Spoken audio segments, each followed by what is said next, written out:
Episode 9 की शुरुआत में हम देखते हैं कि सिंगू अपने भाई से मिलने जाती है। वो जहाँ पर जॉब करता था वहाँ पर वो जाती है, जिसे देखकर उसका भाई कांगू बिल्कुल डर जाता है और वे दोनों एक रूम में थे। कांगू बहुत ही डरा हुआ था। सिंगू से बहुत डांटती है और कहती है कि तुम घर आ जाओ। कांगू मना करने लगता है और कहता है कि तुम्हें पता है ना, मैं भी स्टडी नहीं करना चाहता, मैं सिंगिंग करना चाहता हूँ। पर सिंगू बार बार उसे मना करने लगती है। सिंगू कहती है कि मुझे तुम्हारी चिंता है, मैं तुम्हें बस एक अच्छी नौकरी में देखना चाहती हूँ। ये सुन कांगू थोड़ा सैड हो जाता है। अब हम दोंगजिन को देखते हैं जो जुनसुक के साथ था। जुनसुक ने बहुत ही ड्रिंक कर रखी थी। वो अभी भी दोंगजिन को बार बार कह रहा था कि आज तुम प्लीज सिंगू को कन्फेस कर देना, उसे कह देना कि तुम बहुत ही ज्यादा प्यार करते हो। दोंगजिन बहुत ही शाय फील कर रहा था। वो बार बार कहता है कि नहीं, मैं ऐसा कुछ भी नहीं करने वाला।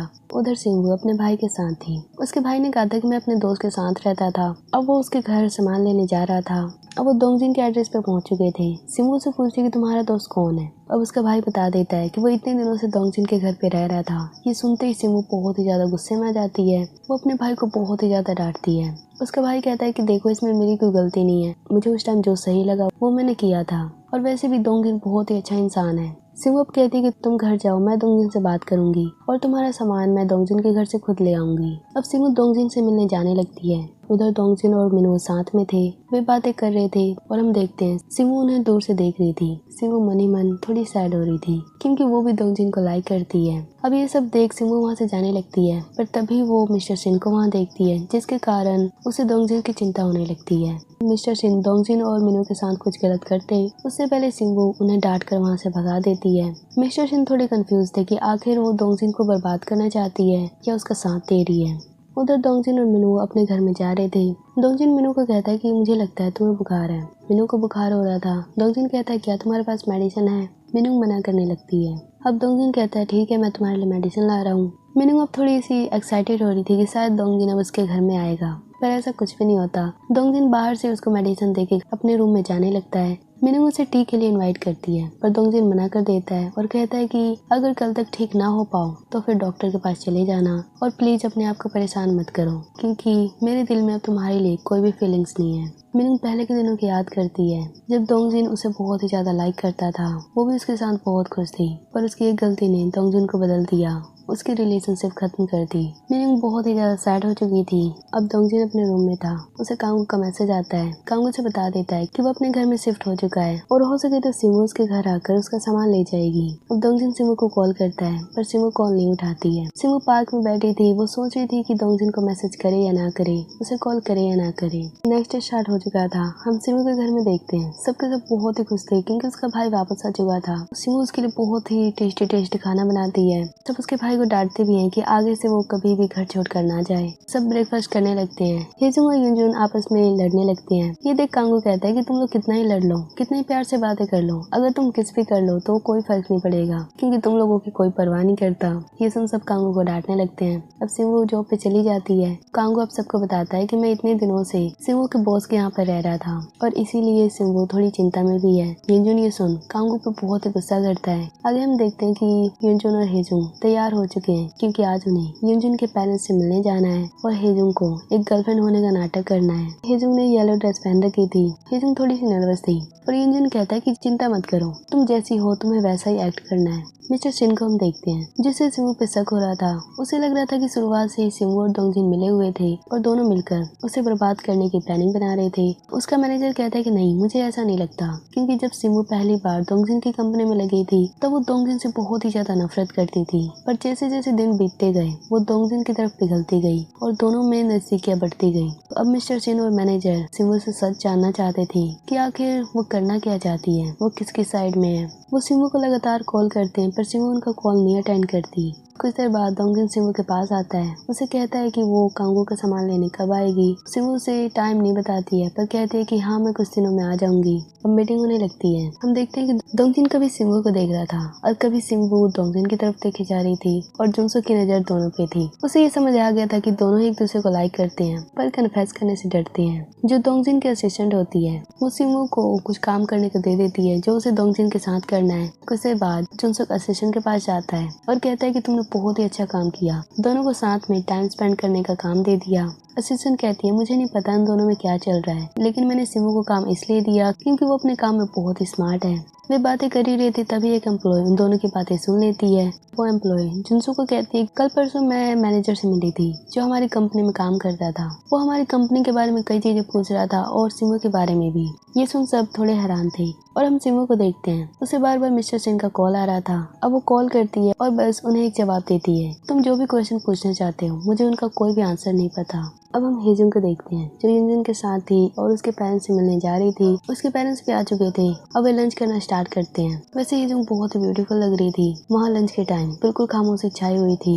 युनजुन के पेरेंट्स बस वहाँ लंच करते हैं और हेजुन को थोड़ा बहुत नोटिस करते हैं और लंच करने के बाद वहाँ से चले जाते हैं। वे हेजुन और युनजुन से एक भी क्वेश्चन नहीं करते। हेजुन बिल्कुल हैरान थी। वो युनजुन से क्वेश्चन करे जा रही थी। वैसे युनजुन की मॉम जो है प्रोफेशन से एक टीचर थी और उसके डैड जो थे वो एक मिलिट्री मैन थे।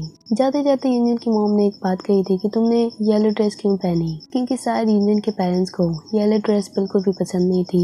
अब युनजुन और हेजुन साथ में दूसरे रेस्टोरेंट में जाते हैं। वहाँ साथ में लंच करते हैं। यहाँ युनजुन हेजुन को अपनी फैमिली हिस्ट्री बताता है। वो कहता है कि हमारी फैमिली रोबोटिक टाइप है, कोई भी इमोशन किसी को नहीं दिखाता है और बचपन से आज तक हमारी फैमिली में कोई भी अपने मन की चीज नहीं कर पाता था क्योंकि मेरे पेरेंट्स हमें कंट्रोल करने की कोशिश करते। मैं अपनी लाइफ खुलकर जीना चाहता था पर वे आज भी मुझे कंट्रोल करने की कोशिश करते हैं जो मुझे बिल्कुल पसंद नहीं है, इसीलिए मैं उनसे दूर रहता हूँ। पर मैं बहुत ही लकी हूँ तुम्हारी फैमिली से मिलकर, मुझे तुम लोग ही अपनी फैमिली की तरह लगते हो। हेजुन ये सुनकर बहुत ही अच्छा फील करती है। उसे उस कार का भी कॉल आ रहा था जो उसका बॉयफ्रेंड है, पर हेजुन उसका कॉल अटेंड नहीं करती है। अब हम सिमू को देखते हैं जिसका छुट्टी का टाइम हो चुका था। वो दोंगजिन की हेल्प करने के बाद घर पे जाने लगती है। दोंगजिन उसे रोकता है और उसे बातें करने लगता है। सिमू अपने भाई के कारण उस पर गुस्सा थी। वो उसे बहुत ही डांटती है कि तुमने मुझे ये बात पहले क्यों नहीं बताई कि वो तुम्हारे घर पे रह रहा था। दोंगजिन से माफी मांगता है पर सिमू अभी भी उस पर गुस्सा थी। दोंगजिन से रिक्वेस्ट करता है कि क्या हम फ्रेंड्स भी नहीं बन सकते, हमेशा तुम मुझे इग्नोर करने की कोशिश क्यों करती हो। पर सिमू उसकी एक भी नहीं सुनती है। वो कहती है कि नहीं, हम फ्रेंड्स नहीं बन सकते। ये सुन दोंगजिन को थोड़ा दुख होता है। दोंगजिन वहाँ से चला जाता है। नेक्स्ट टाइम देखते हैं कि दोंगजिन के ऑफिस में उसके अंकल उसे मिलने आते हैं। दोंगजिन उन्हें देख बहुत ही खुश होता है। अब जुनसुक दोंगजिन और उसके अंकल साथ में बातें करते हैं। कुछ देर बाद वो लंच पे बाहर जाने लगते हैं। जुनसुक सिमू को भी इनवाइट करता है। सिमू ने हाँ या ना में कुछ जवाब देती है। उससे पहले दोंगजिन मना कर देता है। वो कहता है कि सिमू हमेशा बिजी रहती है, उसे रहने दो। सिमू थोड़ा सा सैड फील करती है पर वो जानती है कि दोंगजिन को उसने खुद ही पहले मना किया है कि वो उसके पास नहीं आना चाहती, ना ही उसकी फ्रेंड बनना चाहती है। अब हम मिस्टर सिन को देखते हैं जो अपने क्लाइंट के साथ बातें कर रहे थे। वैसे तो हम जानते हैं कि मिस्टर सिन बिल्कुल कर्जे में डूब चुके हैं। वो जैसे तैसे करके अपनी कंपनी को चला रहे हैं। तभी हम मिस्टर किम को देखते हैं जिसका पहले दोंगजिन के साथ एक कॉन्ट्रैक्ट होने वाला था पर मिस्टर सिन के कहने पर उसने वो कॉन्ट्रैक्ट तोड़ दिया था। अब वो भी परेशान हो चुका है क्योंकि मिस्टर सिन ने उसके पैसे अभी तक लौटाए नहीं है। मिस्टर सिन कॉल पे बातें कर रहे थे तभी मिस्टर किम मिस्टर सिन के साथ लड़ने लगता है और बातों ही बातों में सारी धोखाधड़ी दोंगजिन के साथ जो धोखाधड़ी हुई थी वे बात भी वे करने लगते हैं। अब मिस्टर किम वहाँ से चले जाते हैं। मिस्टर सिन देखते हैं कि उनका फोन अभी भी चालू था, यानी कि मिस्टर सिन अब और भी बर्बाद हो चुके हैं। अब हम दोंगजिन को देखते हैं जो अपने अंकल के साथ था। दोंगजिन बहुत ही परेशान था, सिमू के लिए सैड था। उसके हाव भाव से उसके अंकल को पता चल जाता है कि वो सिमू को लाइक करता है। उधर हम मिस्टर सिन को देखते हैं जो कई बार मिनू को कॉल करता है क्योंकि वो उसकी इन्वेस्टर थी, वो उसकी कंपनी में पैसे लगाने वाली थी पर मिनू उसका एक भी कॉल नहीं उठाती है। अब मिनू अपने कमरे की सफाई करने लगती है और उसके कमरे में जितने भी ड्रिंक की बोतल थी वो उनको फेंकने लगती है। उधर हम दोंगजिन को देखते हैं जिसे उसकी असिस्टेंट मिलने आती है। वो कहती है कि सिमू इस महीने के लास्ट तक कंपनी को छोड़ देगी, उसका कॉन्ट्रैक्ट खत्म होने वाला है। मैंने उसे रिक्वेस्ट की थी, वो बहुत ही हार्ड वर्कर है पर उसने काम करने से मना कर दिया। उसने कहा कि वो अपना कॉन्ट्रैक्ट आगे नहीं बढ़ाना चाहती, वो इस कंपनी में आगे और काम नहीं करना चाहती है। दोंगजिन भी बहुत ही सैड था पर वो भी कुछ नहीं कर सकता है। शाम को हम मिनू को देखते हैं जो अपने रूम की सफाई करके कचरे को फेंकने जा रही थी। हम मिस्टर सिन को देखते हैं जो मिनू का एड्रेस तो जानता ही था, वो उसके घर तक आ चुका था। वो पूरे नशे में था। वो अब मिनू को डांटने लगता है, उस पर गुस्सा करने लगता है। उसके हाथ में पत्थर भी था जिससे मिनू डर जाती है। मिनू कहती है कि हम कल भी बात कर सकते हैं पर मिस्टर सिन बिल्कुल भी नहीं मानता है। पर तभी वहाँ सिमू आ जाती है। वो मिनू को बचाने लगती है। मिस्टर सिन को डांटने लगती है कि तुमने भी दोंगजिन के साथ बहुत ही गलत किया था, उसकी कंपनी में जासूसी करवा के उसके साथ धोखाधड़ी करके इतना कुछ किया उस पर, फिर भी दोंगजिन ने तुम्हारे साथ कुछ भी नहीं किया। आज तुम्हारे साथ जो भी हुआ वो तुम्हारी खुद की गलती थी। पर मिस्टर सिन उसकी एक भी बात नहीं सुनता होते हैं। अब वो मिनिंग पे अटैक करने वाले थे, पर सिमू उसके आगे आ जाती है और उसे चोट लग जाती है। आगे हम देखते हैं कि डोंगजिन पूरे शौक में था, उसे सिमू की पूरी चिंता हो रही थी। अब वो भागा भागा हॉस्पिटल जाता है और सिमू को देखने जाता है। सिमू बेड पे लेटी थी, हॉस्पिटल में थी, उसके साथ मिनिंग भी थी। मिनिंग डोंगजिन से माफी मांगती है। डोंगजिन मिनिंग को वहाँ से जाने को कहता है और वो सिमू के साथ था। सिमू सोई हुई थी, कुछ देर बाद उसे होश आ जाता है। डोंगजिन उसके लिए बहुत ही ज्यादा चिंता में था। अब डोंगजिन अपना हाथ सिमू के फेस पे रखता है और सिमू उसका हाथ पकड़ लेती है। दोनों बस एक दूसरे को देखे जा रहे थे। अब आगे क्या होगा नेक्स्ट पार्ट में देखेंगे।